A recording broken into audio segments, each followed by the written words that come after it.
नमस्कार। यो बसमा म यहाँलाई हार्दिक स्वागत गर्दछु। जीवराम भण्डारी। आज यहाँहरू सामुन्ने उपस्थित हुनुहुन्छ जगन्नाथ खतिवडा।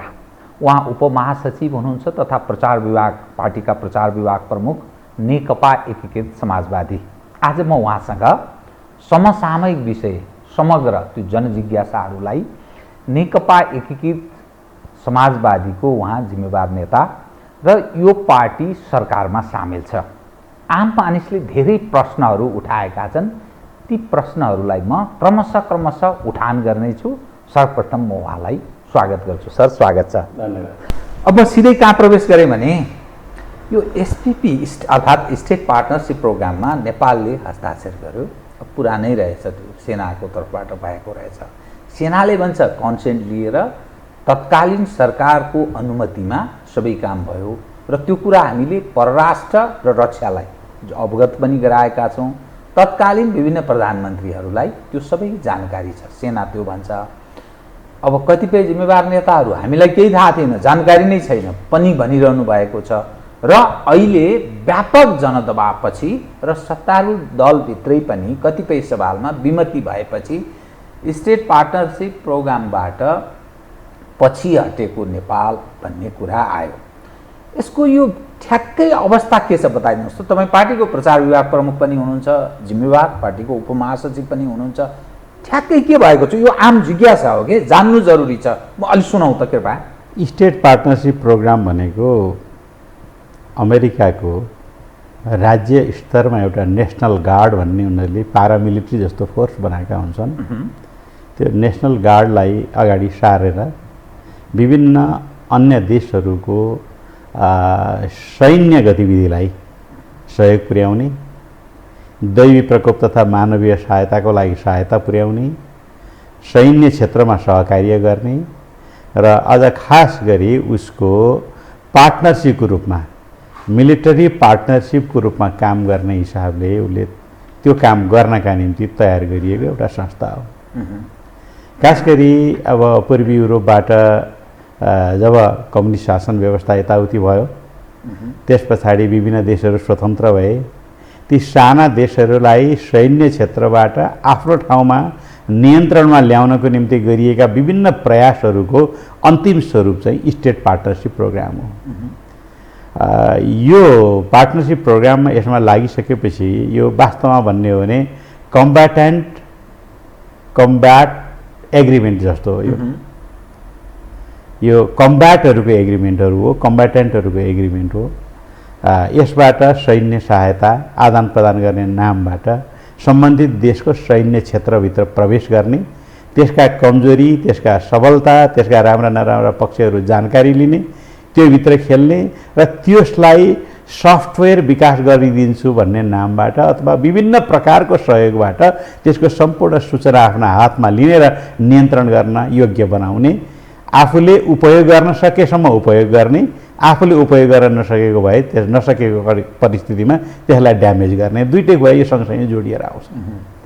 अब नेपालले यसपटक नेपाल सरकारले स्टेट पार्टनरसिप प्रोग्राममा नजाने भनेर निर्णय गर्यो भन्ने भर्खरै मात्र हामीले सुन्न पायौँ। यो चाहिँ हो के उसले आधिकारिक निर्णय गरे हो कि नेपाल सरकारले जे गर्यो, जे कुरा प्रचारमा आयो त्यो कुरासम्म पनि धन्यवाद दिनुपर्ने छ।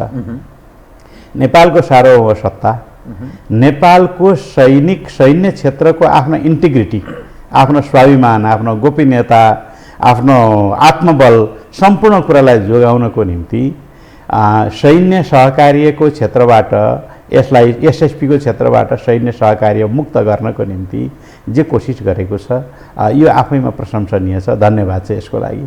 तर उसले के कुरा प्रश्न पारेको छैन भने एक उसले स्टेटमेन्ट जारी गरेको छैन नेपाली जनताको नाममा।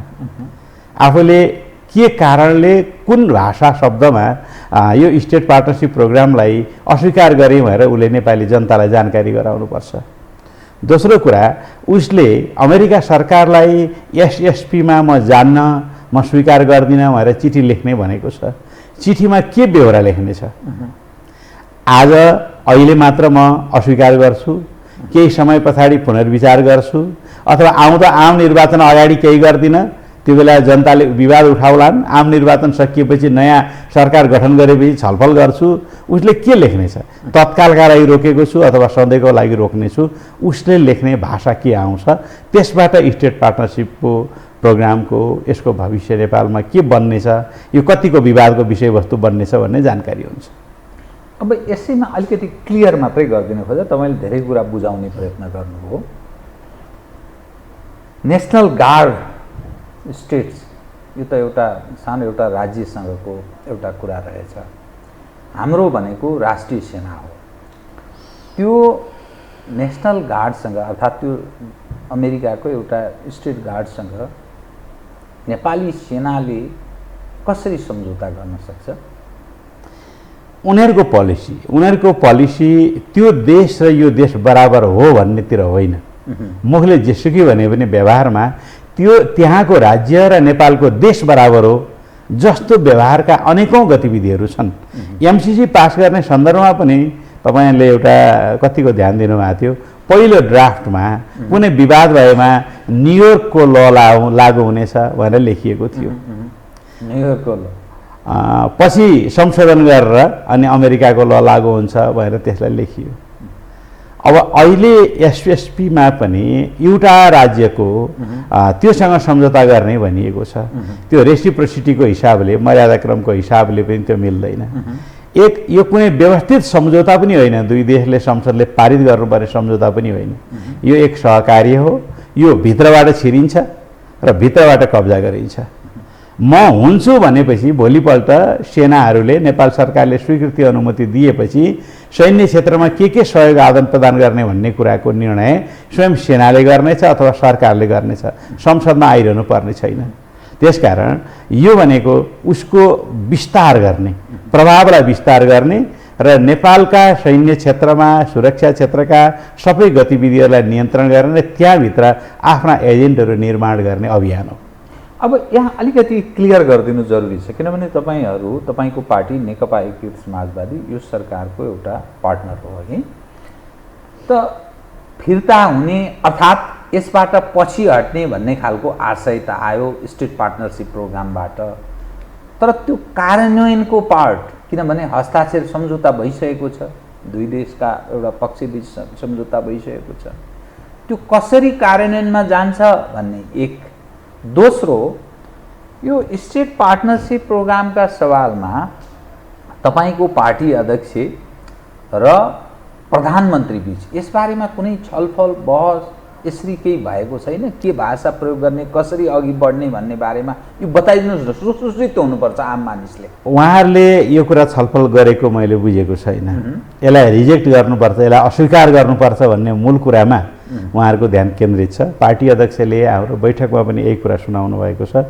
यसको भाषा, यसको शब्दावलीको बारेमा प्रवेश गरेको कुरा पनि केही भएको छैन। अब मेरो आँखाबाट के देख्छु भने अविश्वास गर्न हुँदैन, तर पनि काहीँ न काहीँ शङ्काको ठाउँ राख्नुपर्छ। प्रधानमन्त्री देउबा यो आम निर्वाचनभन्दा अगाडि स्टेट पार्टनरसिप प्रोग्रामलाई अहिले नगर्ने, त्यस पछाडि पुनर्विचार गर्नुपर्छ भन्ने ठाउँमा पुग्न सम्भव छ। अर्थात् आम निर्वाचन पछि चाहिँ फेरि यो विषय अघि बढ्न सक्छ, काङ्ग्रेसको लाग्यो भने, अर्थात् बहुमतको अवस्थामा प्रवेश गर्यो, उसको सरकार बन्यो भने। हुन त या काङ्ग्रेसलाई मात्रै दोष दिनुपर्ने कुरा छैन।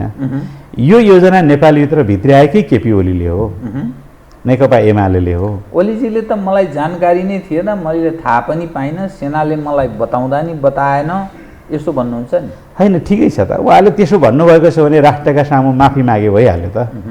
देशको प्रधानमन्त्री म थिएँ, रक्षा त्यतिखेर प्रधान सेनापतिले मलाई छलेर यस्तो काम गरेछन्, अगाडिबाट गरेको कुरा मैले थाहा पाइनँ। म यति गम्भीर चिज म प्रधानमन्त्री हुँदाहुँदै प्रधान सेनापतिले मलाई जानकारी नदिएको कारणले म यसलाई नैतिकताको रूपमा, आफ्नो नैतिक जिम्मेवारीको रूपमा वहन गरी नेपाली जनताको सामु क्षमा माग्दछु, मेरो यो नियत थिएन भने भइहाल्यो, एक नम्बर। दोस्रो कुरा, एमसीसी पारित गर्नको निम्ति न्वारानदेखिको बल लगाएर हिँड्ने केपी ओली र उहाँको रक्षा मन्त्री ईश्वर पोखरेल, परराष्ट्र मन्त्री प्रदीप गेवाली एमसीसी पारित गर्दाखेरि नै एमसीसीलाई इन्डो पेसिफिक स्ट्राटेजीको एउटा अङ्गको रूपमा हो, यसलाई स्वीकार गरेर हुँदैन, यसले कालान्तरमा हामीलाई त्यही ठाउँमा पुर्याउँछ भनेर नेपाली जनताले यति ठुलो व्यापक विरोध गर्दा, असहमति राख्दा र इन्डो पेसिफिक रणनीतिको एउटा अङ्गको रूपमा एसएसपी इन्टेग्रल पार्टको रूपमा स्टेट पार्टनरसिप प्रोग्राम चाहिँ इन्टेग्रल पार्टको रूपमा आउँछ भन्ने मुलुकमा जान्दा जान्दै यसलाई नेपालमा ल्याउने, स्वीकार गर्ने, रक्षा मन्त्रीले अमेरिकन रक्षा मन्त्री ईश्वर पोखरेल हुनुहुन्थ्यो त्यो बेलामा, अमेरिकन अधिकारीहरूलाई भेट्ने र हामी स्टेट पार्टनरसिप प्रोग्राममा जान आतुर छौँ, चाँडोभन्दा चाँडो यो काम गरौँ, यसले हाम्रो देशलाई धेरै फाइदा पुग्छ भनेर मन्तव्य राख्ने ईश्वर पोखरेल ख्यालको कुरा थिएन। त्यो नबुझेर नजानेर गरेको कुरा थिएन, भ्रमवश गरेको कुरा थिएन। यसकारण के बुझ्नुपर्छ भने केपी ओली, ईश्वर पोखरेल, प्रदीप गेवाली यी जस्ता नेताहरू स्टेट पार्टनरसिप प्रोग्रामलाई, एमसीसीलाई र इन्डो पेसिफिक रणनीतिलाई नेपालबाट भित्र्याउने सबभन्दा पहिला एजेन्टहरू हुन्। त्यस पछाडि अरू कुरा अगाडि बढ्दै गयो होला। अब प्रधानमन्त्रीजी भएको उहाँले, केपी ओलीले मैले जाने छैन भन्नु हो भने उहाँले पार्टीले कुनै निर्णय गर्ला, मुलुकको सामु माफु माग्नु पर्ला, अर्थात् हो कि होइन भन्ने कुरा तत्कालीन प्रधान सेनापति राजेन्द्र छेत्रीका उप कुनै छानबिन समिति बनाउनु पर्ला। मैले सुनेको छु, बुझेको छु कि एउटा अध्ययन प्रतिवेदन थियो एसएसपीको बारेमा, अध्ययन प्रतिवेदनलाई कार्यान्वयन गर्ने दिशातिर प्रधानमन्त्री केपी ओली स्वयं लाग्नु भएन। त्यतिखेर जान्नु भएन भने पछि त एक्सन गर्न सक्नुहुन्थ्यो। अर्को पक्ष के बुझ्नुपर्छ भने यो पार्टनरसिप भनेको दुईटा मिलेपछि पार्टनरसिप हुन्छ कम्तीमा। एउटा पार्टनरले म अस्वीकार गर्छु भने पछि अस्वीकार, त्यो पछि हट्छु भने त्यो पछि हट्यो, अर्काले योजना कार्यान्वयन गर्न सकेन। तर उसँग एउटा चिज त जीवित छ कि तिमीले तिम्रो देशमा कार्यान्वयन गर्छु भनेर भनेको चिज सम्झौता पत्र मसँग छ, आज अनुकूल वातावरण भएन, अनुकूल वातावरण भएको बेलामा मिलेर काम गरौँ भने उसले अनेकौँ प्रस्ताव पठाउन सक्छ। दुई, म तिमीलाई सैन्य सहकार्यको काम गर्दिनँ, म खालि दैवी प्रकोप, मानवीय प्राकृतिक विपत्ति आदिको काममा मात्र सहयोग गर्छु भनेर अर्कोतिर फसाउने सम्भावना पनि हुन्छ। हामीलाई मानवीय सहयोग त जहिले चाहिएको छ, प्राकृतिक प्रकोपबाट उद्धार जहिले चाहिएको छ, कुशलतापूर्वक होइन रेस्क्यु गर्ने टिम त जहिले चाहिएको छ। जो स्टेट पार्टनरसिप प्रोग्रामको सवालमा आम मानिसको जिज्ञासा के पनि भने त ठिक छ, स्टेट पार्टनरसिप प्रोग्रामको सवालमा सरकारले अहिले केही कुरा त भन्यो, तर हस्ताक्षर भइसकेको हुनाले त्यो कार्यान्वयनको सवालमा र नेपाली सेना र सरकार यो बिच संयोजन गरेर त्यो पत्रलाई अघि बढाउने सवालमा के भइरहेको के हुनुपर्छ र के भइरहेको छ भन्ने पनि त्यो आम प्रधानमन्त्री देउबा र अहिलेको सरकारको मुख्य पार्टी नेपाली कांग्रेसलाई सबभन्दा पहिलो के सुझाव दिन चाहन्छु भने एउटा देशका सबै राजनीतिक दलहरूको सर्वदलीय बैठक बोलाउनुहोस्, यसलाई राष्ट्रिय नीति बनाउनुहोस्। यो सरकारले मात्र होइन, भविष्यको सरकारले पनि एसएसपी भित्र प्रवेश गर्ने छैन भन्ने कुरा साझा प्रतिबद्धता जाहेर गर्नुहोस् र यसले देशलाई सही दिशामा हिँडाउनेछ र साँच्चै असंलग्न परराष्ट्र नीतिलाई कार्यान्वयन गर्नको निम्ति यसले महत्त्वपूर्ण भूमिका निर्वाह गर्न सक्छ। तर अस्थायी रूपमा रोक्नु भएको हो भने यसको खतरा सदैव जीवित रहनेछ। यो प्रकृति यसो हेर्दा चाहिँ के तत्कालका यो अस्थायी रूपमा उहाँहरूले रोक्नु भएको हो। आम निर्वाचन पश्चात हामी जे गरौँला भनेर आन्तरिक सहमतिमा रोक्नु भएको हो कि जस्तो अनुमान गर्ने ठाउँहरू छन्। होइन भने नेपाल सरकारले एउटा प्रष्ट वक्तव्य जारी गर्न जरुरी छ। दुई, सर्वदलीय बैठकहरूबाट यसलाई पारित गरेर राष्ट्रिय एजेन्डा बनाउन जरुरी छ। तीन, अमेरिकालाई पठाउने चिठी नेपाली जनतामा सबभन्दा पहिले सार्वजनिक गर्न जरुरी छ। जान्नु पर्यो, विश्वास भएन। यो तपाईँ बताइदिनुहोस् त, यो जनताबाट निर्वाचित सरकार छ, जनताले आफ्ना प्रतिनिधिहरूको चयन गर्छन्, तर सरकार बनाइसकेपछि अर्थात् ठुलो पार्टी भइसकेपछि अब कहाँ हस्ताक्षर गरिदिने हुन्, कुन चिज जिम्मा लगाइदिने हुन्, कहाँ बेचिदिने हुन् भन्ने एउटा राष्ट्रियताको सवालमा सधैँ मानिसले बडा नजिकबाट निहालिरहनु पर्ने। यो के रोग पर्छ, यो कस्तो खालको हामी यसका कस्तो अभ्यास दुई कोणबाट हेरौँ। जनताले त सधैँभरि खबरदारी गरिरहनु पर्छ। व्यक्ति बिग्रन सक्छ तर देश बिग्रन दिन हुँदैन। देश जनताको एउटा नेता विशेषको होइन, जनताले नेता बनाउने हुन् र जनताले नेतालाई दण्डित गर्ने हुन्। यसकारण जनताको खबरदारी त सधैँभरि नै चाहिरहन्छ। यसकारण जनताले खबरदारी गरेकोमा हामीले त्यसलाई स्वाभाविक प्रक्रिया मान्नुपर्छ, देशको लोकतन्त्र, राष्ट्रियता, स्वाभिमान सबैको रक्षाको लागि। तर यहाँ गम्भीर प्रश्न के छ भने ती जनतालाई प्रतिनिधित्व गरेर आउने देशभक्त जनतालाई, राष्ट्रप्रेमी जनतालाई, तिनलाई प्रतिनिधित्व तिनको मत लिएर आउने नेताहरू मध्येको पनि अझ विशेषतः हामी राजनेता, राष्ट्रिय तहका ठुला नेता जसलाई नेपाली जनताले बेला बेला हाम्रा यस्ता राजनेता भनेर भन्ने गर्छन् नि, त्यो राजनेताको जुन उच्चता बोधको जुन गरिमा दिइएको छ सम्बन्धित नेताहरूलाई, ती राजनेता कसरी हुन सक्दैन रहेछन्, ती राजनेताभित्र कति धेरै कमजोरी रहेछ, जसलाई राजनेता भन्छौँ ती त राजनेता होइनन्, ती त राजलाई बिगार्ने नेता पो रहेछन् त भन्ने कुरा हामीले यो घटनाक्रमहरूबाट बुझेका छौँ। राजनेता केपी ओली भएर नेकपा एमालेका धेरै कार्यकर्ताहरूले भनेको सुन्थे, तर राजनेता केपी ओली त देशलाई इन्डो पेसिफिक रणनीतिको अङ्ग बनाउन तयार भएर हिँड्नु भएको छ नि त। उहाँको राजनेताको नेतृत्व गर्ने क्षमता त, उहाँको बुद्धि कुशलता, उहाँको चातुर्यता त समाप्त भएछ नि। अब यस्तै राजनेता शेरबहादुर देउवा होला, राजनेता अर्को कोही हुनुहोला, जसलाई राजनेता भनिएको छ, सक्कली रूपमा ती राजनेता हुन सक्षम व्यक्ति थिए कि थिएनन् भन्ने प्रश्न चिन्ह नेपाली जनताले बारम्बार उठाउनु पर्ने भयो। भ्याकुम देखियो होइन, कहीँ न कहीँ नेपाली त्यो खालको ग्याप देखियो। अर्को पक्ष छ, अर्को पक्ष के छ भने नेपालको राजनीतिलाई असंलग्नताको नीतिबाट पश्चिमाकरण गर्ने नीतितिर, अमेरिकाको लबीमा लाने नीतितिर, नाटो गठबन्धनतिर हिँडाउने नीतितिर, अथवा चीन विरोधी, रुस विरोधी अथवा यस्तै समाजवादी कित्ता अथवा अमेरिका विरोधी कित्ता भन्न पनि सकिन्छ ठाउँ अनुसार, त्यो कित्ताको विरुद्धमा उभ्याउने नीतितिर आज अन्तर्राष्ट्रिय पोलिटिक्स जसरी सक्रिय भइरहेको छ, त्यो सक्रियतामा नेपाललाई पश्चिमाकरण गर्ने शक्ति नेपालभित्र पनि हाबी छ। नेपालको सत्तामा छ, नेपालको राजनीतिमा छ, नेपालभित्रको विचारमा छ। त्यसले बेला बेलामा मार्क्सवादी चिन्तनसँग, समाजवादी चिन्तनसँग अन्तर्विरोध कायम गर्छ, कन्ट्राडिक्ट गर्छ। कम्युनिस्टहरू देशको राष्ट्रवादी देशभक्त शक्तिको रूपमा नेपालमा परिचित छन् र परिचित मात्रै छन् कि साँच्चै हुन्, यसको प्रश्न गर्ने ठाउँ अझ छँदैछ। कम्युनिस्टहरू नै बारम्बार चुकेको हुनाले त बारम्बार भन्न सक्ने ठाउँ त छँदैछ। तथापि कम्युनिस्टहरूले यो देशको राष्ट्रियता, स्वाभिमान, देशभक्तिको रक्षा गर्छन् भन्ने कुरा आम जनताको विश्वास पनि उत्तिकै प्रबल, तीव्र छ। तर त्यो गुम्दै गएको सायद त्यही भएर नेपालमा 2/3 भन्दा बढी कम्युनिस्ट जनताहरू समर्थक कम्युनिस्टहरू जनताहरू बनेका छन्। त्यो राष्ट्रको लागि यिनले रक्षा गर्छन् है, यिनले देशको माया गर्छन् है भन्ने हिसाबले, यी कुनै साम्राज्यवादी शक्तिको अथवा अरू कुनै चाहिँ शक्ति राष्ट्रको पछि लाग्दैनन् है, आफ्नै देश बनाउन लाग्छन् र यी नेपालवादी हुन् है भन्ने एउटा पहिचान दिन समर्थ भएका छन्। यो पहिचान पनि विभिन्न घटनाक्रमहरूले बिग्रिन्छ। जस्तै यही एमसिसी, एसएसपी, इन्डो पेसिफिक जस्तो कुराले केपी ओलीले राष्ट्रवादलाई होइन, राष्ट्रिय आत्मसमर्पणवादलाई प्रश्रय दिनुभयो भन्ने कुरा देखिन गयो। हिजो हामीले कुनै बेलामा महाकाली सन्धिमा, अर्को कुनै सन्धिमा यस्तै गल्तीहरू गरेर हाम्रा छविहरू बेला बखतमा हामीले धमिल्याएकै छौँ। भोलि नागरिकताको विधेयकमा आउँदा हामी कस्तो भएर देखा पर्छौँ, त्यसले अरू केही कुरा बताउने छ। आजभन्दा पछाडि पनि यस्ता सम्झौताहरू हुन्छन्, त्यसले पनि हामीलाई चित्रित गर्नेछ। तर मुख्य कुरा के हो भने यो विचारको लडाइँ संसारमा चलिरहेको छ, शक्ति राष्ट्रहरूको टकराव संसारमा भइरहेको छ। हामी शक्ति राष्ट्रलाई नियन्त्रण गर्न सक्दैनौँ। शक्ति राष्ट्र महाशक्तिहरूसँग हामीले नजिक बसेर व्यवहार पनि गर्नुपर्नेछ, तर उनीहरूसँग टाँसिएर हिँड्न पनि नहुने परिस्थितिमा छौँ। त्यसैले हामीले त्यो आगोको, त्यसको तापको न्यानो स्पर्श लिनै पर्ने, तर त्यसलाई छुन नहुने ठाउँमा हामी पुगेका छौँ।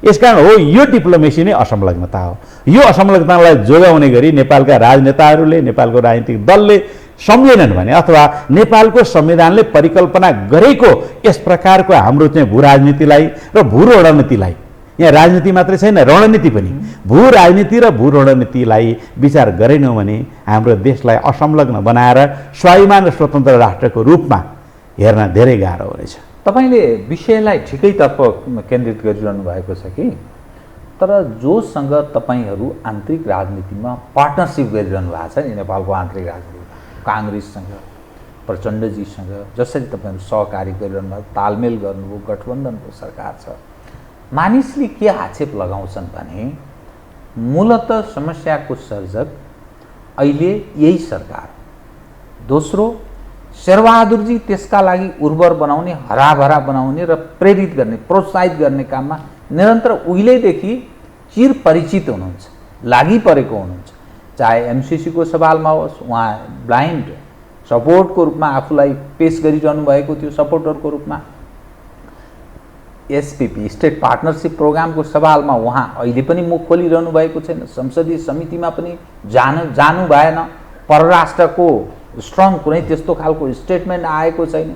यी यावत दृश्य हेर्दा तपाईहरूको उहाँहरूसँग सहकार्य, गठबन्धन, चुनावी तालमेल र लामो यात्रा जो गरिरहनु भएको छ, यो अलिकति विरोधाभास भयो, अलि मानिसलाई बुझ्नलाई कठिन भयो। समस्या कस्तो हो भने नेपाली कङ्ग्रेससँग चाहिँ लड्न सकिन्छ, किनकि उसले सोझै बोल्छ नि त।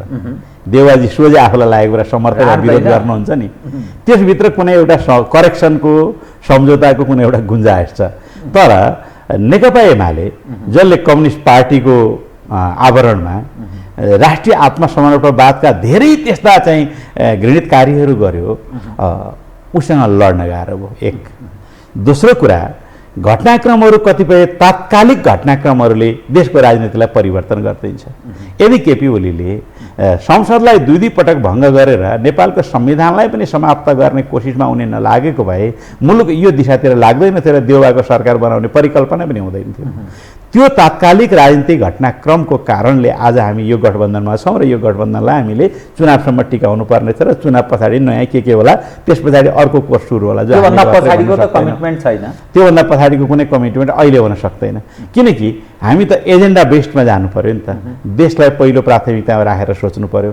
नेपाली कङ्ग्रेसले कसलाई पहिलो प्राथमिकता राखेर सोच्ला, उसले जान्दछ, हामी कसलाई राखौँला। त्यसकारण अब यदि कम्युनिस्ट आन्दोलनभित्र नेकपा एमाले साँच्चै सही दिशामा, जनताको पक्षमा, राष्ट्रको पक्षमा उभिएको भए यो पार्टी फुट्नुपर्ने परिस्थिति नै थिएन, विद्रोह नै हुँदैन थियो। सही दिशाले हिँड्न सकेको भए एमाले र माओवादी मिलेर बनेको नेकपा पनि विभाजित हुनु पर्दैन थियो। त्यही कारण गलत ट्र्याकमा हिँडेपछि गलत परिणामहरू निक्लन्छन्। अब आज हामीले नेपाली कङ्ग्रेससँग गरेको पार्टनरसिप यो सरकारसम्म त गरेका छौँ, चुनावी गठबन्धन पनि बनाउँछौँ भनेर भनेका छौँ, तर एजेन्डा, राष्ट्रिय एजेन्डाहरू मिल्यो भने यो गठबन्धन हुने हो। राष्ट्रिय एजेन्डा मिलेन भने त हुँदैन। अब एसएसपीकै बारेमा हामीले प्रश्न सोध्नुपर्ने छ। म आज पनि के देखिरहेको छु भने एमसिसीकै बारेमा, म एमसिसीको बारेमा निकै नै क्रिटिकल छु। एमसिसीकै बारेमा पनि अब राष्ट्रले, संसदले एउटा समिति बनाओस्, एमसिसी अनुगमन गर्ने समिति बनाओस्, देशले खबरदारी गरोस्। एमसिसीको कार्यान्वयन सुरु नै भएको छैन। एमसिसी सम्झौता पारित गरिसकेपछि नेपालमा पश्चिमा शक्तिका कति ओहोरदोहोर भइरहेछन्, कहाँ पुगिरहेछन्, कस्ता गतिविधि गरिरहेछन्, को आइरहेछन्, स्टेट पार्टनरसिप प्रोग्राम कसरी प्रवेश गर्न आँट्यो, भोलि अर्को एउटा चाहिँ स्ट्याटस अफ फोर्स एग्रिमेन्ट भन्ने अर्को कुनै चिज बन्नेवाला छ, सम्झौता हुने स्ट्याटस अफ फोर्स एग्रिमेन्ट, त्यो पनि कुनै दिन प्रस्ताव बनेर आउनेवाला छ। अर्को कुनै दिन अर्का यस्तै प्रस्तावहरू लगातार आउनेवाला छन्, कम्ब्याट एग्रिमेन्ट गर्ने अर्को प्रोजेक्टहरू आउनेवाला छन्। त्यही त यी धेरै प्रोजेक्टहरू ओहिरो पो लाग्न लाग्यो, यी ओहिरो लाग्नेवाला नै छन्।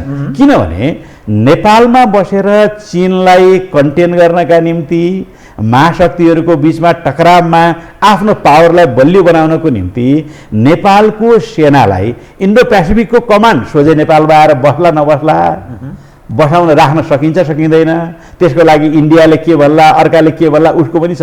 नेपालकै सेनालाई आवश्यकता पर्दा चीनलाई घेराबन्दी गर्नका निम्ति सदुपयोग गर्न सक्ने स्थल सेनाको रूपमा विकास गर्नुपर्छ भनेर त इन्डो पेसिफिकको रिपोर्टमै लेखेको छ त, अमेरिकाको डिफेन्स डिपार्टमेन्टकै रिपोर्टमा लेखेको छ नि त। त्यसकारण नेपालको सेनालाई चीन विरोधी गतिविधिमा यही सेनालाई प्रयोग गर्ने, अर्को सेना ल्याउने होइन। यसैलाई सबलीकरण गर्ने, यसैलाई सैनिक क्षेत्रबाट मजबुत बनाउने, यसैलाई इक्विप्ड गर्ने, साधन सुविधा सम्पन्न बनाउने र चीनलाई कन्टेन गर्नको निम्ति यसलाई प्रयोग गर्ने ठाउँसम्म उसको रणनीति छ। संसारभरि उसले त्यही गरिरहेको छ, यहाँ पनि त्यही गर्नेवाला छ भन्ने कुरा बुझेपछि अब हामीले बुझ्नुपर्ने कुरा के छ भने यही ठाउँबाट हामी कसरी जोगिने हो, होइन बुझ्ने हो। परराष्ट्र मामिलामा तपाईँले कतिपय कुरा आम मानिसलाई एउटा बुझाउने प्रयत्न गर्नुभयो। यति चाहिँ एउटा बताइदिनुहोस्, भोलि स्टेट पार्टनरसिप प्रोग्रामका सवालमा हामी पछि हट्ने स्थितिमा प्रवेश गरेनौँ, किनभने पश्चिमा देशहरू रिसाउने अथवा अमेरिका रिसाउने स्थिति भयो भनेर ऊ अर्को ढङ्गले पेश भयो, प्रधानमन्त्रीजी त्यस रूपमा अर्को स्थितिमा प्रस्तुत हुनुभयो भने चाहिँ तपाईँहरू के गर्नुहुन्छ?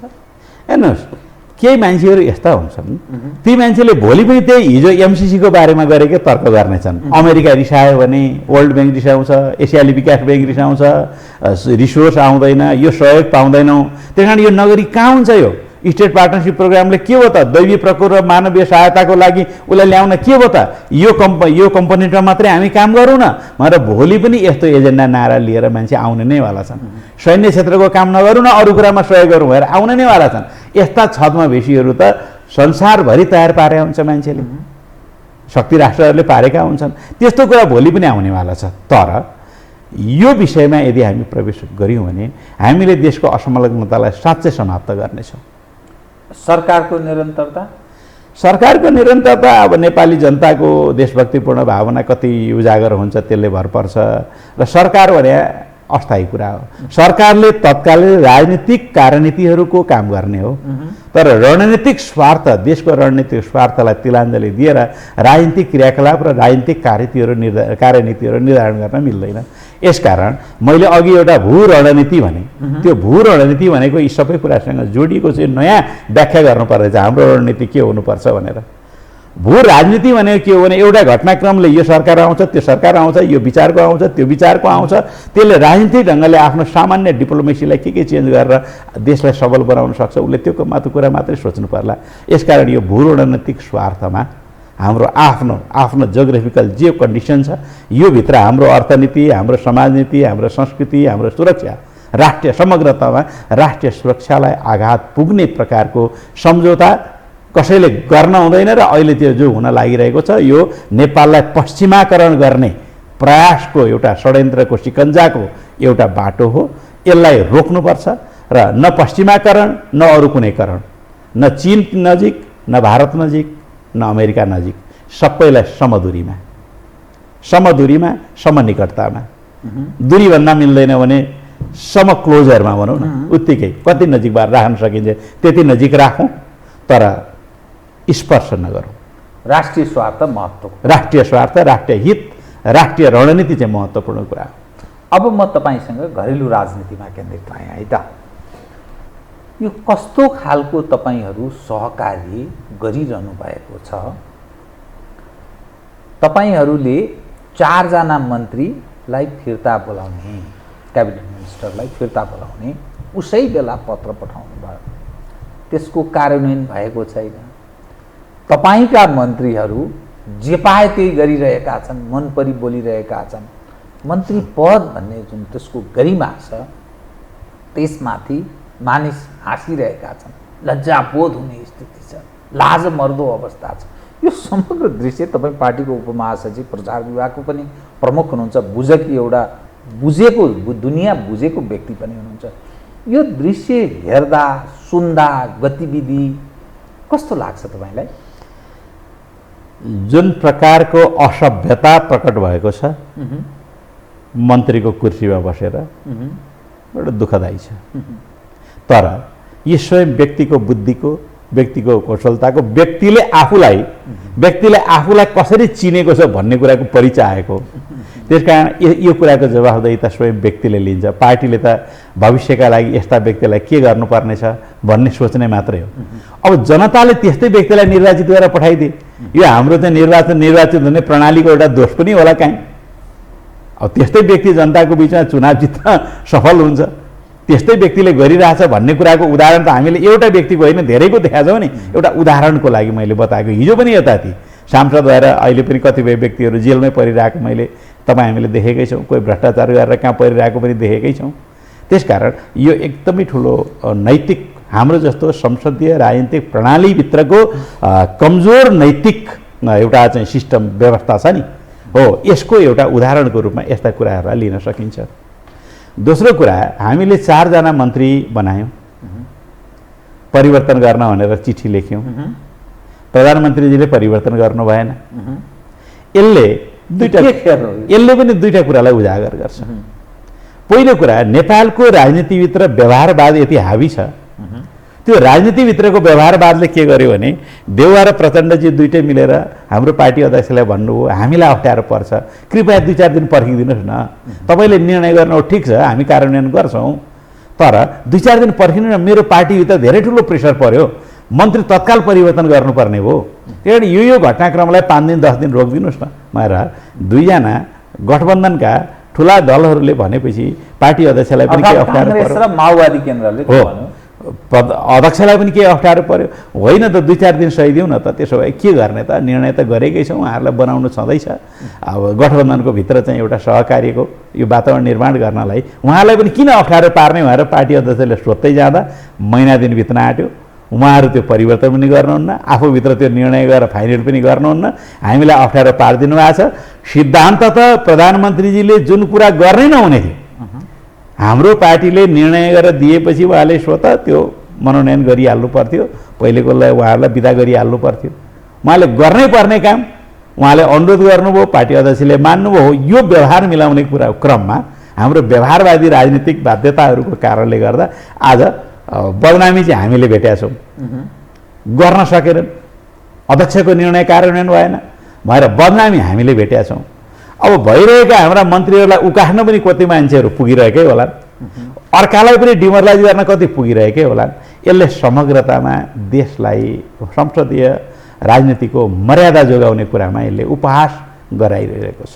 कि नेकपा एकीकृत समाजवादी फेरि त्यो विभाजनको दिशातर्फ, अर्थात् अहिले नभए पनि आगामी जो चुनाव होला ती मानिसहरू तपाईँहरूसँग निरन्तर रहने सवालमा के अलिकति शङ्का छ?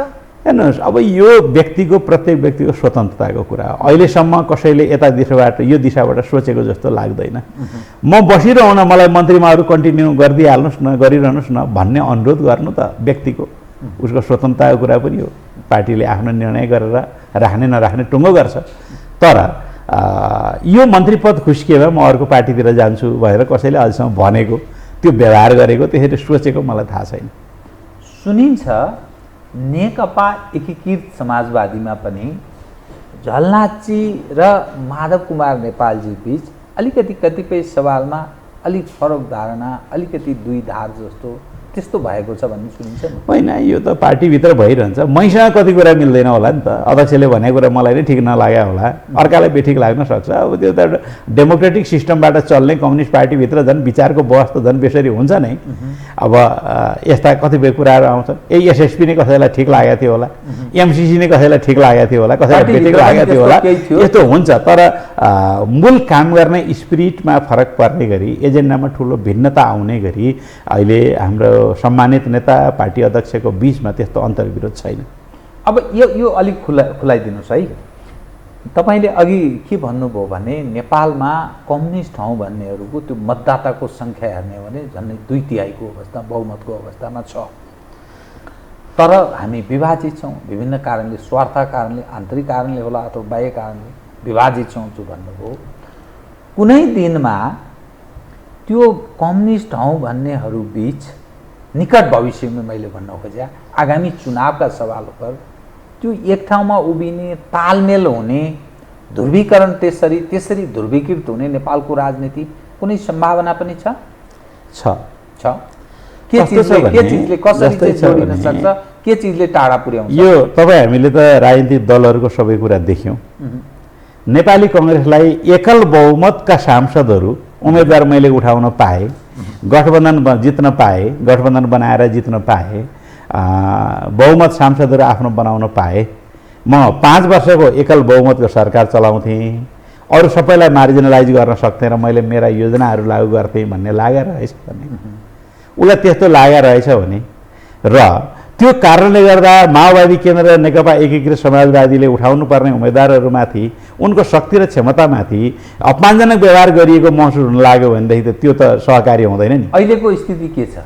अहिले त्यो ठाउँमा पुगेका छैन। अहिलेसम्म हामी सहकार्य गरेर जाउँ भन्ने ठाउँमै छौँ। नेपाली कङ्ग्रेसको त्यो स्वभाव चिन्न सकिन्छ, उभित्र हुर्किरहेका यस्ता प्रवृत्तिहरू चिन्न सकिन्छ। आफूलाई प्रष्ट बहुमत दिएर यदि सहकार्य गठबन्धन गर्ने हो भने राजी भन्ने प्रकारको मनोविज्ञानका कतिपय अभिव्यक्तिहरू आन्तरिक रूपमा आइरहेको देख्न थाहा पाउन सकिन्छ। यो कुराले बाधा पुर्याउन सक्छ। एक दोस्रो कुरा एजेन्डा। अबको मुलुकको राष्ट्रिय एजेन्डा 5 वर्षको लागि के बन्छ? मानौँ नि एसएसपी के बारेमा के बन्ला, एमसिसी को कार्यान्वयनको सन्दर्भमा देखा पर्ने समस्याहरू थुप्रै त्यस्ता समस्याहरू भोलि पो देखा पर्दैन। अहिले त सम्झौता गर्यो, कागज थन्काएर रहेछ, उनीहरू आफ्नो काम गरिरहेछन्। अब कति विदेशीहरू नेपालमा प्रवेश गर्नेछन्, कस्ता सामान लिएर आउनेछन्, सोसियल उसको चाहिँ इन्टरेक्सन कस्तो हुँदै जानेछ, ठाउँ ठाउँमा कस्ता प्रविधिहरू प्रयोग हुनसक्छ, त्यसको सेक्युरिटीको व्यवस्था कस्तो हुन्छ, भोलि अन्तर्विरोध त्यहाँबाट सुरु हुन्छ। त्यसकारण त्यो आउन बाँकी छ, त्यसलाई के गर्ने भन्ने नीतिसँग जोडिएर आउला। देशको विकासको अर्थतन्त्रको मोडालिटी 5 वर्षमा हामी कस्तो बनाएर जान्छौँ, हामीले हाम्रो समाजवादलाई जनमुखी समाजवाद बनाउँछौँ अथवा पुँजीवादभित्रको एउटा सानो अर्ग्यानको रूपमा विकास हुने आर्थिक प्रणाली बनाउँछौँ, हो यो एजेन्डासँग तलमाथि पर्ला। त्यसकारण एजेन्डाले पनि हामीलाई अलग बनाइदिन सक्छ। अर्को महत्त्वपूर्ण कुरा पनि छ, अहिले देशमा रहेको सबैभन्दा ठुलो कम्युनिस्ट नामधारी नेकपा एमाले। नेकपा एमाले आफूलाई आफ्नो नीति आफ्नो योजनामा कम्प्लिटली परिवर्तन गरिदिन पनि सक्छ। उनले त्यो परिवर्तन गर्यो भने, केपी ओलीले त्यो पद छोड्यो भने, उनले गल्ती माफी माग्यो भने, एउटा रिकन्सिलिएसनको प्रोसेसमा सबै आयो भने, त्यसले एउटा नेपालका कम्युनिस्टहरू, नेचुरल त नेपालका कम्युनिस्टहरू मिल्नु नै हुन्छ नि, किनकि विचारधारा मिल्छ, एउटा दर्शन दृष्टिकोण मिल्छ, उनीहरू नै मिलेर लिड गर्न सक्छन्। उनीहरूसँग जे ब्रान्ड छ, देशभक्तिको, स्वाभिमानको, राष्ट्रहितको रक्षा गर्ने जे ब्रान्ड छ, जनमुखीपनको जे ब्रान्ड छ, बचेकै छ, त्यो ब्रान्डलाई सही ढङ्गले सदुपयोग गर्ने भने त उसले आफूलाई ठुलो परिवर्तन गर्न सक्छ नि। पुस्तान्तरण, कम्युनिस्ट आन्दोलन त पुस्तान्तरण गर्नु पर्यो, अनि पो नयाँ पुस्ता हुर्किँदै आउँछ र त्यसलाई समाउँछ त होइन। 3 जना 4 जना 5 जना मान्छेले सबै मेरै बपौती हो जस्तो भनेर मात्रै राख्यो भनेदेखि त नयाँ पुस्ता चाहिँ नहुर्किने, पुरानो मरेपछि सँगसँगै कम्युनिस्ट आन्दोलन मर्ने बनाउनु त भएन नि। त्यसकारण त्यो पुस्तान्तरणको उसले पोलिसी र एजेन्डामा काम गर्यो भनेदेखि कम्युनिस्ट आन्दोलन लामो समयसम्म हाम्रो देशमा टिक्छ, बिल्कुल डेमोक्रेटिक एक्सर्साइज र डेमोक्रेटिक कम्पिटिसन गरेर टिक्छ र यो सबभन्दा चिरस्थायी बन्छ हाम्रो देशमा। त खराब नेतृत्वका कारण कम्युनिस्ट हौँ भन्नेहरू बीच तालमेल वा सहकारी मोर्चा वा पार्टी एकता हुन सकेको छैन, समस्या त्यही हो। यस्तो छ, अब खराबहरूको कम्पेयर गर्नुपर्ने छ क्या हामीले। राम्रोहरूको पनि कम्पेयर गर्न सकियो, खराबहरूको पनि कम्पेयर गर्न सकियो। आज हामीले नीतिगत रूपमा निकै पृथक रहेको नेपाली कङ्ग्रेससँग सहकार्य गर्न बाध्य भयौँ हामी। तात्कालिक राजनीतिक घटनाक्रमले हामीलाई प्राप्तिका लागि कि केका लागि बाध्य होइन, त्यो त अब यही संविधान रक्षाको लागि थियो, मुख्य कुरा त संसद रक्षाको लागि थियो, प्रतिगमनको विरुद्धमा थियो। अब त्यसको एउटा एजेन्डा थियो, त्यो एजेन्डाबाट निर्माण भएको त्यहाँबाट फर्केर आउन सकिएको छैन अहिलेसम्म होइन। अब नेकपा एमाले र नेपाली कङ्ग्रेसको दोषहरूलाई खोज्ने हो भने कसको दोष बढी छ, गुणहरूलाई खोज्ने हो भने कसको गुण बढी छ भनेर हामीले कम्पेयर गर्नुपर्ने छँदैछ।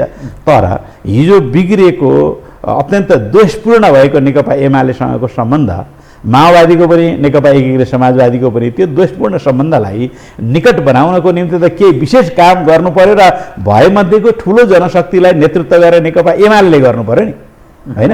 उनले आफूलाई कसरी रिफर्म गर्छ, यो सब कुरामा नीतिहरूमा कसरी रिफर्म गर्छ, त्यसले पनि नेपाली कङ्ग्रेसको सहकार्यमाथिको प्रश्न चिन्ह उठाइदिन सक्छ। एकातिर नेपाली कङ्ग्रेसको उसको आन्तरिक नीतिहरू, उसको व्यवहार, उसको एजेन्डा, अर्कोतिर एमालेको एजेन्डा, यी दुईवटा शक्ति त छँदैछन् देशमा।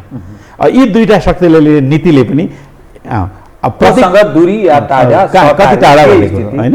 त्यसले गर्दा अब हामी कुन ठाउँमा अहिले छौँ भनेदेखि एउटा अलिकता सानो, तीनभन्दा सानो दल भएको हैसियतले इच्छा शक्ति जतिसुकै माथि भए तापनि जनशक्तिमा अलिकता कमजोर आज देखा परेकोले हामी ती सबैलाई हेर्दैछौँ। नेपाली कङ्ग्रेसले के गर्छ, उसँग के व्यवहार गर्ने भन्ने सोध्दैछौँ।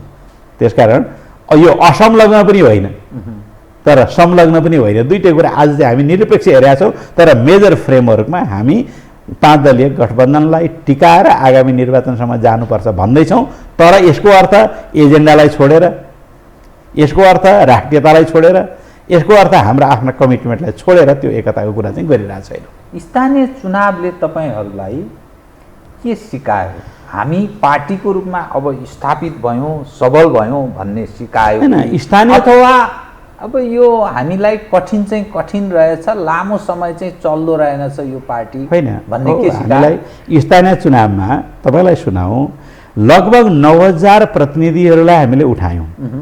काहीँ एकल उठायौँ, काहीँ गठबन्धनमा उठायौँ। त्यसबाट हामीले लगभग 9.5 लाख भोट ल्याएछौँ बदर भएको मतलाई अहिले काउन्ट हुँदैन, तर त्यो बदर भएको मत हामीलाई नै हालेको मत अनेकौँ कारणले बदर भएको देख्न सकिने 2-4 लाख मतहरू छन्। त्यसको पनि त काहीँ न काहीँ पृष्ठभूमिमा मूल्याङ्कन हुन्छ नि, कति मान्छेहरूको सपोर्ट रहेछ भन्ने मूल्याङ्कन हुन्छ नि। तर 36,000 उम्मेदवार दिनुपर्ने ठाउँमा यदि हामीले सबै ठाउँमा उम्मेदवार दिन सक्ने परिस्थिति भएको भए हाम्रो त्यो मत यदि त्यसलाई यदि ठ्याक्कै ट्रिपल बनाउने हो भने त्यो मत छुट्टै हुन्थ्यो होला। राजनीतिमा त्यस्तो नहोला, तर आज हामीसँग 12-15 लाख मत छ है, हाम्रा समर्थकहरू छन् है भन्ने कुराको आशा जगाइदिएको छ। पहिल्यै पटकको चुनावमा पार्टीका कमिटी पनि सबै ठाउँमा बनिन सकेको परिस्थितिमा लड्नु परेको चुनावमा हामीले अहिले 9.5 लाख त भोटै पायौँ। त्यसभन्दा पृष्ठभूमिमा रहेका भोटहरूको कुरा गरेँ मैले। थप उम्मेदवार उठाएको भए हामी कति भोट पाउँथ्यौँ भन्नेको एउटा अनुमान गऱ्यौँ। एकदम 12-15 लाख मत प्राप्त गर्ने पार्टी सानो हुँदैन, भुस हुँदैन यो पार्टी, अर्थात् यो पार्टीको रूपमा हुँदैन। अर्को कुरा, समानुपातिक निर्वाचन प्रणाली भएको कारणले पनि हामी प्रदेशमा र केन्द्रमा सबै ठाउँमा हाम्रा सांसदहरूलाई उपस्थित गराउन सक्नेछौँ। गठबन्धनबाट धेरै सांसदहरूलाई जिताउन सक्नेछौँ। त्यही कारण संसदमा उपस्थित हुने पार्टी र राष्ट्रिय पार्टीको रूपमा स्थापित हुने पार्टी कहिले पनि भुस हुँदैन। खालि उसका नीतिहरू पछाडि पर्यो भने, एजेन्डाहरू कमजोर भयो भने भुस हुने हो। यसकारण हामीलाई यो पल्ट मात्रै अलिकता गाह्रो छ। अब एउटा मात्रै, म कार्यक्रमको ठिक अन्त्यमा आएँ। कुनै बेला पञ्चायतलाई गाली गर्दा मानिस ठुलो सङ्ख्यामा उपस्थित हुन्थे। अहिले एकपछि अर्को कुन ठाउँमा तपाईँहरू प्रवेश गर्नुभयो भने काङ्ग्रेस र कम्युनिस्ट हौ भन्नेलाई जति सक्दो सत्तो सराप गर्यो, जति गाली गर्यो, त्यो मानिस बजारमा अहिले लोकप्रिय जस्तो देखिन्छ। यसो हेर्दा कोही चुनाव पनि जितेका छन्, कोही हौसिँदैछन्। यो दृश्यले तपाईँहरूको लोकप्रियता असाध्यै घट्दैछ र फ्युचर चाहिँ अर्थात् भविष्य नेपालमा काङ्ग्रेस र कम्युनिस्टको भविष्य कमजोर हुँदैछ भन्ने रूपमा त्यसरी बुझ्नु भएको छ कि छैन, अथवा के बुझ्नु भएको छ? यसलाई यो कोणबाट हेरौँ। स्वतन्त्रहरूले उम्मेदवारी दिए, प्राप्त गरे, जिते, यो कुरालाई सङ्केत गर्नुभयो। यसलाई म कुनै अस्वाभाविक रूपमा राख्दिनँ। जब राजनीति गर्ने राजनीतिक दलहरूले आफ्ना कार्यकर्तालाई राजनीतिको प्रशिक्षण दिँदैनन्, राजनीति सिकाउँदैनन्, राजनीतिलाई समाजसँग घुलमिल हुनका निम्ति राजनीतिको सामाजिकीकरण गर्न सिकाउँदैनन्, जब राजनीतिक दलहरू उनको सिद्धान्त, उनको आदर्श अनुसारको व्यवहार गर्दैनन्, जनताभित्रबाट यस्तो प्रतिक्रिया उत्पन्न हुनु स्वाभाविक छ। यो त्यसको एउटा परिणाम हो। दोस्रो परिणाम के हो भने 4-5 प्रकारका भोटर्स छन् हाम्रो देशमा। एउटा स्ट्याटिक भोटरहरू छन्, अर्को डाइनामिक भोटर्सहरू छन्, गतिशील भोटरहरू छन्। हामी कार्यकर्ताहरू त्यही डाइनामिक भोटरहरू, जन्माउन सक्नेहरू, बुढापाका मान्छेहरू जो चाहिँ एउटा पार्टी छोड्दै नछोड्नेहरू, हामी उत्पादन गर्न सक्ने मान्छेहरू। अर्का फ्लोटिङ भोटर्सहरू छन् जो जता पनि बगिरहन्छन्। अर्को एजेन्ट भोटरहरू छन् हाम्रो देशमा। एजेन्ट भोटर्सहरू सुनियोजित ढङ्गले यसपालि फलानलाई हराउँ यता फलानलाई जिताउँ भनेर लाग्ने भोटरहरू छन्। एउटा बौद्धिक वर्ग, एउटा मध्यम वर्गीय अवसरवादी बौद्धिक वर्गको पनि एउटा कम्पोनेन्ट छ जो लाखौँको सङ्ख्यामा छ। त्यस्ता भोटर्सहरू छन्। र अर्को एउटा भोटर्स छन् रुपियाँ पैसामा खरिद बिक्री हुने भोटर्सहरू छन्। यी 4-5वटा भोटर्सहरूमध्ये कुन भोटर कुन बेलामा प्रभावित हुन्छ र त्यसले 10-15% भोट कहाँनिर प्रभावित गरिदिन्छ भन्ने कुराको थाहा हुँदैन। त्यही फ्लोटिङ गर्ने भोटहरूभित्र यिनीहरू पर्छन् र त्यसले सुनियोजित भोटरहरू, जसलाई मैले एजेन्ट भोटर्सहरू भने नि, मेनिपुलेसन गर्ने भोटर्सहरू हो। यस्ता भोटर्सहरूले पनि कतिपय चुनावलाई हराउन र जिताउने काम गर्छन्। यसपालिको तपाईँ भन्नुहुन्छ भनेदेखि मत बदरको सङ्ख्या हेर्नुभयो भने निर्वाचन आयोगलाई लाज लाग्नुपर्ने हो। 30-35%, 25% मत बदर छ। के निर्वाचन गराएको होला त त्यस्तो? त्यो के होला उसको तरिका? यस्ता चिजले पनि हामीलाई सङ्कट पैदा गरेका छन्। यदि सबै मत सदर भएको भए, बदर नभएको भए, काठमाडौँ उपत्यकामा बालनले जित्थे कि सृजना सिंहले जित्ने परिस्थिति थियो। सबै मत सदर भएको भए सुनिता डङ्गोलले जित्ने कि रामेश्वर श्रेष्ठले जित्थे, यो कुरा अहिले भन्न सकिँदैन। मतको प्याटर्न हेर्दाखेरि सुनिता डङ्गोलले होइन रामेश्वरले जित्न सक्ने जस्तो देखिन्छ, सृजना सिंहले जित्न सक्ने जस्तो देखिन्छ। त्यसकारण यसका केही हाम्रो निर्वाचन प्रणालीभित्र रहेका केही सानातिना प्राविधिक त्रुटिले पनि समस्या पारेको छ। तर यसका मूल 3टा कुरालाई हामीले बुझौँ। एक, राजनीतिक दलहरू आफ्ना कार्यकर्तालाई अराजनीतिकरण गर्दैछन्, सामाजिक ढङ्गले तल जोड्दै छैनन् र आफूले सर्भिस डेलिभरी गर्ने समयमा आउँदाखेरि आदर्शलाई बिर्सिएर आफ्नो जुन गौरव गर्नुपर्ने चिज हो त्यसलाई समाप्त गरेर व्यवहारमा निकृष्ट बन्दैछन् भन्ने कुराको उदाहरण दिएको छ। त्यसैले मान्छेहरू सबभन्दा बढी आलोचना गर्छन्। 2, राजनीतिक दलहरूभित्र पुस्तान्तरणको चेतना अत्यन्तै कमजोर छ। त्यसले गर्दा नयाँ पुस्ता जहिले पनि चेन्ज खोजिरहेको छ, नयाँ एजेन्डा खोजिरहेको छ, एजेन्डा समाउन सकिरहेका छैनन् भन्ने कुरा यसले सङ्केत गर्छ। त्यसकारण एजेन्डालाई जनताले बुझ्ने गरी समाऊ भन्ने कुरालाई यसले अर्कोतिर आकर्षित गरिरहेको छ। 3, आफ्नो सङ्गठनलाई मजबुत बनाउने कोसिस नगर्दा यसका नकारात्मक परिणामहरू आउँछन् भन्ने कुरा पनि यसले सङ्केत गरेको छ। हस्, धन्यवाद। धन्यवाद। आदरणीय दर्शकवृन्द, उहाँ हुनुहुन्थ्यो जगन्नाथ खतिवडा, उपमहासचिव नेकपा एकीकृत समाजवादी तथा पार्टीको प्रचार विभाग प्रमुख। समसामयिक विषयलाई केन्द्रमा राखेर गरिएको कुराकानी। म सहित मेरो सम्पूर्ण युनिटलाई कार्यक्रमबाट बिदा दिनुहोस्, तर यो टेलिभिजन हेर्दै रहनुहोला। नमस्कार।